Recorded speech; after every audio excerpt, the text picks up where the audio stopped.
మెతుకు సీమలో మెరిసేదెవరో సంక్షేమ పథకాలే ఓట్లు రాబడతాయంటున్న కాంగ్రెస్ ఉద్యమాల పురిటిగడ్డ గెలిపిస్తుందంటున్న భారాస మోదీ ఆకర్షణ గట్టెక్కిస్తుందన్న ధీమాతో బీజేపీ మెదక్ లోక్సభ బరిలో ప్రధాన పార్టీల హోరాహోరీ.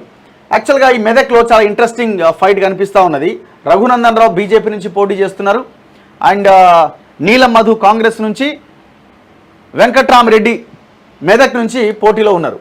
సో ఈ పోటీ చాలా ఇంట్రెస్టింగ్గా ఉంది.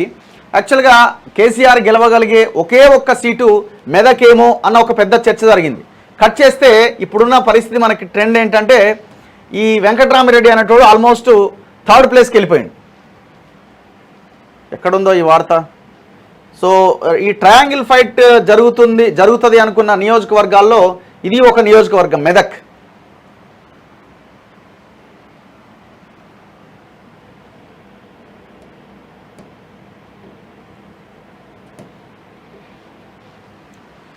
ఏడుందో ఇది కానీ. సో మెదక్లో వెంకట్రామరెడ్డి, నీలం మధు, రఘునందన్ రావు ఈ పోటీలో నేను అనుకోవడం ఎలక్షన్స్ వరకు వెంకట్రామరెడ్డి ఇప్పటికే థర్డ్ ప్లేస్లో కంటిన్యూ అవుతున్నాడు. అది మరింత వీక్ అవుతూ ఉన్నది.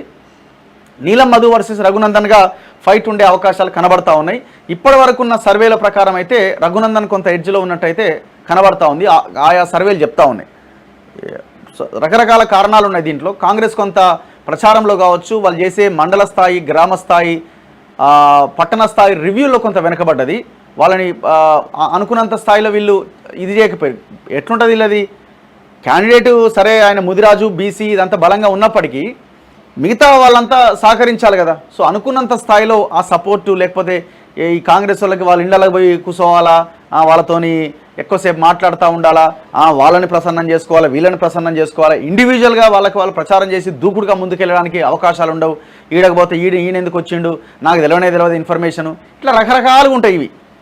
ఇవన్నిటిని తట్టుకొని బయటపడాలంటే ఇక మాస్టర్ బ్రెయిన్ అయి ఉండాలి అది. కాబట్టి వాళ్ళకి కొంత ఇబ్బందిగా ఉంది అక్కడ. చూడాలి మరి లాస్ట్ వరకు ఏమన్నా ఈక్వేషన్ అటు ఇటు చేంజ్ అవుద్దాని. ఇప్పటివరకు అయితే రఘునందన్ ముందంజలో ఉన్నట్టు కనబడతా ఉన్నది.